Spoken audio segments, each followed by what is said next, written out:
ETF index mutual funds నేర్చుకుని stock మార్కెట్లో రాణించాలనుకుంటున్నారా? వెంటనే ఈ నెంబర్కి కాల్ చేయండి.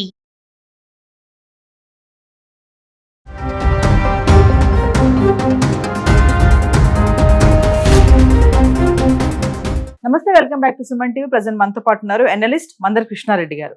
నమస్తే సార్. నమస్తే అమ్మా. సార్, అమెరికా అధ్యక్షుడు డొనాల్డ్ ట్రంప్ తీసుకునే నిర్ణయాలు ఏవైతే H1B వీసా మార్పులు ఉన్నాయో ఇంకా చాలానే చేశాడు. ఎప్పుడైతే అధికారంలోకి వచ్చాడో అప్పటి నుంచి ఈ రోజు వరకు ఎన్నో మార్పులు, చేంజెస్. మరి దీంతో మన భారతీయులు అమెరికా వెళ్ళడానికి కొంచెం వెనకడుగు వేస్తున్నారు అనుకోవచ్చు అంటారా?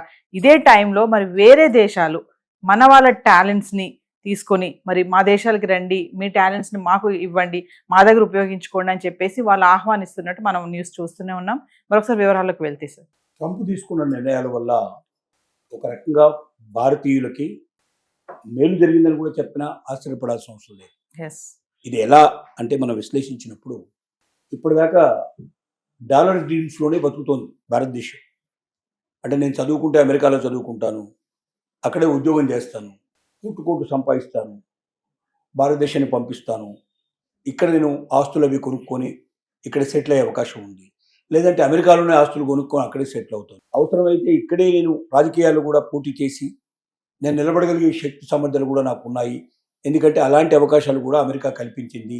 అక్కడ ఎంతోమంది భారతీయులు సెనేటర్స్గా ఎలక్ట్ అయ్యారు, వైస్ ప్రెసిడెంట్గా కూడా ఎలక్ట్ అయ్యే పరిస్థితి ఏర్పడుతోంది, ప్రెసిడెంట్షిప్ కూడా పోటీ చేస్తారేమో అనేటువంటి స్థితి కూడా ఇండియన్స్కి కలిగింది. అంటే అంతదాకా సమర్థత అక్కడ పెరగగలిగే అవకాశాలని అమెరికా ఇచ్చింది ఇప్పటిదాకా. అలాంటి ఆలోచనలో ఉండి ప్రతి ఒక్కరూ అమెరికా అనేది ఒక కళ, ఒక కోరిక.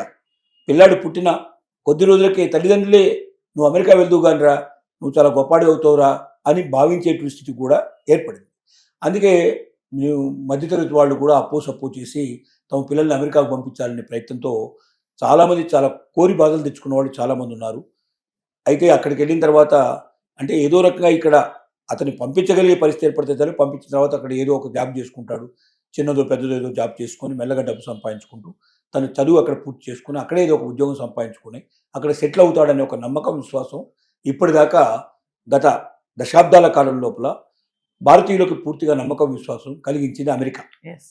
కానీ ట్రంప్ వచ్చిన తర్వాత ఏం చేశాడంటే దాన్ని మొత్తం రివర్స్ చేసేసి చదువుకునేటువంటి స్టూడెంట్స్ని వీలైనంత వరకు అక్కడ రాకుండా చేయడానికి సోషల్ మీడియా అనేట్టు పేరు పెట్టి ఆ సోషల్ మీడియాను కూడా అందరి వివరాలు తెలియజేయాలని, దాంట్లో ఏదో చిన్నదో పెద్దో ఏదో పట్టుకొని వాళ్ళని పూర్తిగా బ్యాన్ చేయడం కానీ, రానివ్వకుండా చేయడం కానీ, వీసాలు అసలు మంజూరు కాకుండా చేయడం, ఒకళ్ళు పొరపాటున అక్కడికి వెళ్ళిన తర్వాత కూడా అక్కడ క్యాంపస్ ఉద్యోగం కాకుండా బయట ఏదైనా ఉద్యోగం చేస్తే వెంటనే పట్టుకోవడం, అతన్ని బేడీలు వేసి తీసుకొచ్చి అమెరికాలో వదిలిపెట్టడం, ఇలాంటివన్నీ రకరకాల ప్రయత్నాలు చేయడం వల్ల చాలా మీరు వెక్స్ అయిపోయినాను. అలాగే ఇక H1B వీసాకి $1,00,000 అనేటువంటిది ఒక పెద్ద ప్రకంపనను క్రియేట్ చేసింది. అది ముందుగానేమో ప్రతి సంవత్సరం కట్టాలని చెప్పి తర్వాత కంపెనీల ఒత్తిళ్లు రావడం వల్ల దాన్ని మార్చుకొని సంవత్సరానికి ఒకసారి కాకుండా జీవితానికి అంతా కలిపి ఒకసారి అన్నట్టుగా పెట్టాడు.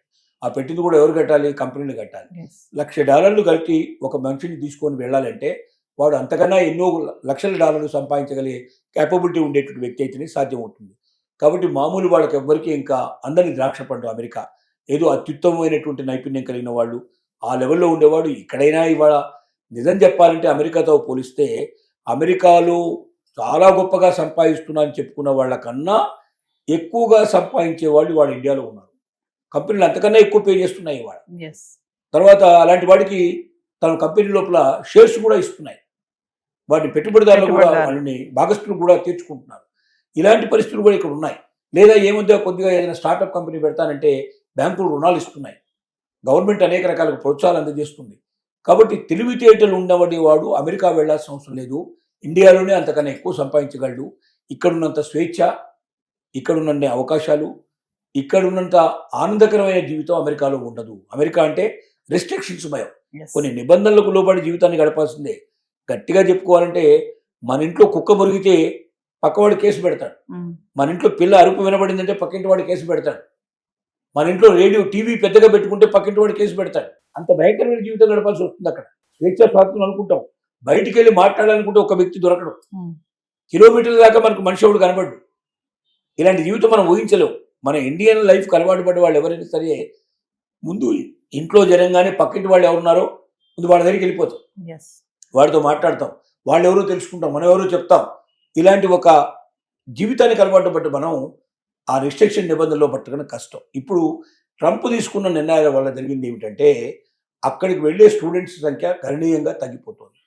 ఒకటి, ఎంక్వైరీ చేయడం, అమెరికాలో ఏమేమి చదువులు ఉన్నాయని ఎంక్వైరీ చేసే వాళ్ళ సంఖ్య 46.4% తగ్గిపోయినట్టుగా లెక్కలు వస్తున్నాయి.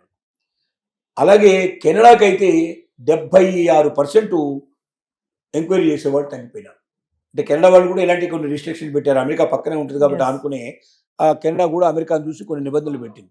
దానివల్ల ఇప్పుడు కెనడాని అమెరికా రెండింటి కూడా దూరం చేసుకొని సిద్ధపడుతున్నారు.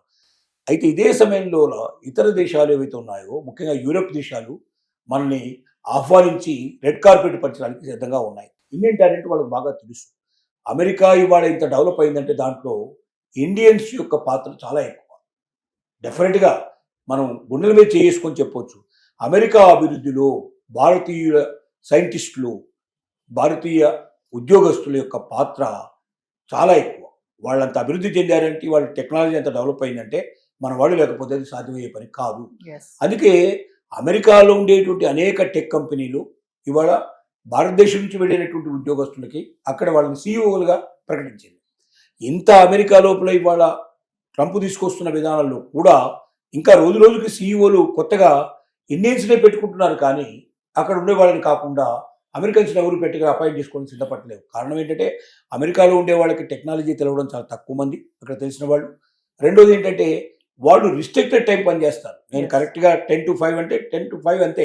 5 o'clock తర్వాత ఒక్క సెకండ్ కూడా ఆగరు వాళ్ళు. 10 o'clock లోపల ఒక్క సెకండ్ కూడా వాళ్ళు 10 o'clock పర్ఫెక్ట్గా అక్కడ ఉంటారు. 5 o'clock వెళ్ళిపోతారు. మన ఇండియన్స్ అట్లా కాదు. అవసరమైతే పని ఉందంటే రాత్రంతా కూర్చొని కూడా పని చేసి పూర్తి చేస్తారు. సెలవులు కూడా వదులుకొని ఉండడానికి సిద్ధపడతారు. అంటే ఇక్కడ ఉన్నటువంటి దానికి ఒక కమిటెడ్గా ఉండేటువంటి ఎంప్లాయీస్ని ఇష్టపడేటువంటి విధానం. అందుకే ఇండియన్స్కి పెద్దపీట వేశారు. 75,000 ఉద్యోగాలు ప్రతి సంవత్సరం కూడా రిలీజ్ అవుతుంటే దాంట్లో 71% ఇండియన్స్కే అవకాశం కల్పించారు. Yes. కానీ ఇప్పుడు పరిస్థితులు మారిపోయినాయి.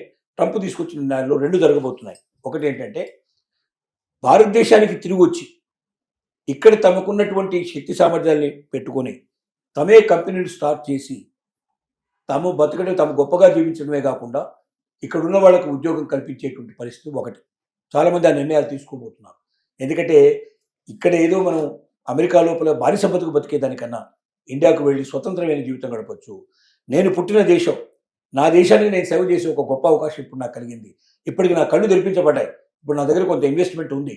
ఈ ఇన్వెస్ట్మెంట్ తోటి నేను ఇండియాకి వెళ్ళిపోయి అక్కడ నేను కంపెనీ ఓపెన్ చేసి నాకున్నటువంటి మేధస్సుతోటి అక్కడ ఇంకా ఇంతమంది మేధావులు కావాలంటే ఎంతమందిని దొరుకుతారు. అమెరికాలో ఇచ్చేటువంటి ఈ ఉద్యోగం ఏదైతే మనం జీతం ఇస్తున్నామో అందులో 10% 20% ఇస్తే కూడా అక్కడ దొరికేవాళ్ళు ఉన్నారు. Yes. ఇంతకన్నా మంచి మేధావులు దొరుకుతారు అక్కడ.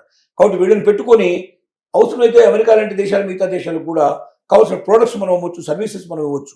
అక్కడి నుంచి అవుట్ సోర్సింగ్ లోపల మనం ఇక్కడ కంపెనీలకు మనం సర్వీస్ చేయొచ్చు. మనం అనవసరంగా అమెరికాలో ఉంటాం వేస్ట్. రోజు రోజుకు నిబంధనలు మారిపోతున్నాయి. ఎప్పుడు ఏ క్షణంలో నిర్ణయం తీసుకుంటారో తెలియదు.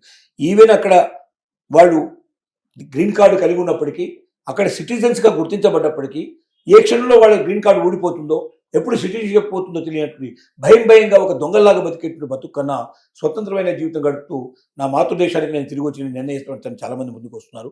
దానికి తోడుగా ఇవాళ ముఖ్యంగా అక్కడున్న జర్మనీ దేశం చాలా గొప్ప అవకాశాలు కల్పిస్తోంది. 2 లక్షల ఉద్యోగాలు భారతీయుల కోసం ఎదురు చూసేటువంటి పరిస్థితి తీసుకొచ్చింది. తర్వాత వీసా నిబంధనలు చాలా సులభతరం చేసింది. కొత్తగా నియమించబడ్డటువంటి ఎవరైతే రాయబారి ఉన్నారో భారతదేశానికి, మనకు అక్కడి నుంచి రాయబారి ఎవరైతే వచ్చారో ఆయన జర్మనీ రాయబారి ఏం చెప్తున్నాడంటే, భారతీయులరా మీకు మేము ఆహ్వానం పలుకుతున్నాము. స్టూడెంట్స్ ఎవరైనా ఇక్కడ చదువుకోదలుచుకుంటే మీకు అవకాశం కల్పిస్తాము. మీరు ఎంత చదువైనా చదువుకోవచ్చు. చాలా తక్కువ ఖర్చులో మీరు ఇక్కడ పూర్తి చేసే అవకాశం ఉంది. గొప్ప ఎడ్యుకేషన్ మీకు దొరుకుతుంది. రెండోది ఏంటి, మీకు ఉద్యోగాలు ఇక్కడ ఖాయంగా దొరుకుతాయి. ఇక్కడే చదువుకొని ఇక్కడ ఉద్యోగాలు చేసుకునే అవకాశాలు మీకు ఉన్నాయి. భారతీయ టాలెంట్ మీద మాకు నమ్మకం ఉంది. అమెరికా ఇవాళ ఎంత గొప్పదైందంటే దానికి భారతీయుల ఒక శక్తి సామర్థ్యాలు కూడా ఒక రకమైన కారణం. అలాంటి శక్తి సామర్థ్యాలు మాకు కావాలి. అమెరికా మిమ్మల్ని వదులుకుంటుంది, కానీ మేము మిమ్మల్ని ఆహ్వానిస్తున్నాం. మీరు రండి, మా దేశం లోపలికి వచ్చి మీరు ఉద్యోగాల్లో జాయిన్ కండి. మీ టాలెంట్ మాకు చూపించండి. మీ టాలెంట్తో మా దేశాన్ని ఇంకా అగ్రదేశంగా మార్చడానికి ప్రయత్నం చేయండి. మేము మిమ్మల్ని ఆహ్వానిస్తున్నామని చేయిజాపి ఆహ్వానిస్తుంది. స్టూడెంట్స్ అక్కడ పెరిగిపోయే అవకాశాలు ఉన్నాయి బాగా. దాంతోపాటుగా ఉద్యోగస్తులు కూడా పెరిగిపోయే అవకాశం ఉంది. అదొకటే కాదు, యూరోప్ దేశాలన్నీ ఆ రకంగానే అనేక రకాల యుద్ధ నిబంధనలు కూడా సడలించి చాలా తక్కువ ఇంత ముందు కన్నా ఫీజు తగ్గించేసి భారతీయులు ఆహ్వానించడానికి ప్రయత్నం చేస్తున్నాయి. కాబట్టి దీనివల్ల ఏమవుద్దంటే అమెరికాకి బుద్ధి వచ్చే అవకాశం ఉంది. ట్రంప్ తీసుకున్న నిర్ణయాల వల్ల దేశ ఆర్థిక వ్యవస్థ ఎంత నాశనం అయిపోయిందో, చివరికి అక్కడికి వచ్చేటువంటి మేధావులు ఎంతమంది ఆగిపోతున్నారు, వేరే దేశాలకు వెళ్ళిపోతున్నారు, తద్వారా తాము ఏం కోల్పోయామో ట్రంప్ పోయిన తర్వాత కానీ, ట్రంప్ దిగిపోయిన తర్వాత కానీ అమెరికాకి తెలుస్తుంది. అప్పుడు బాధపడ్డా కూడా లాభం లేని పరిస్థితి కూడా ఉండొచ్చు. అందుకే ఇప్పటికే చాలామంది అమెరికాలో ఆలోచిస్తున్నారు, ట్రంప్ని రీకాల్ చేసి వెనక్కి పంపిస్తే బాగుంటుందని ఉన్న ఆలోచనలో కూడా ఉన్నారు. ఇలాంటి పరిస్థితులు ఉన్నాయి కాబట్టి దేశం లోపల ఇవాళకి యూరోప్ దేశాల యొక్క ఆహ్వానాన్ని ఎంతవరకు భారతీయులు మన్నిస్తారో, ఎంతవరకు ముందుకెడతారనేది మనం చూడాలి. జరగబోయేటువంటి పరిస్థితులు చూడాలి. Thank you.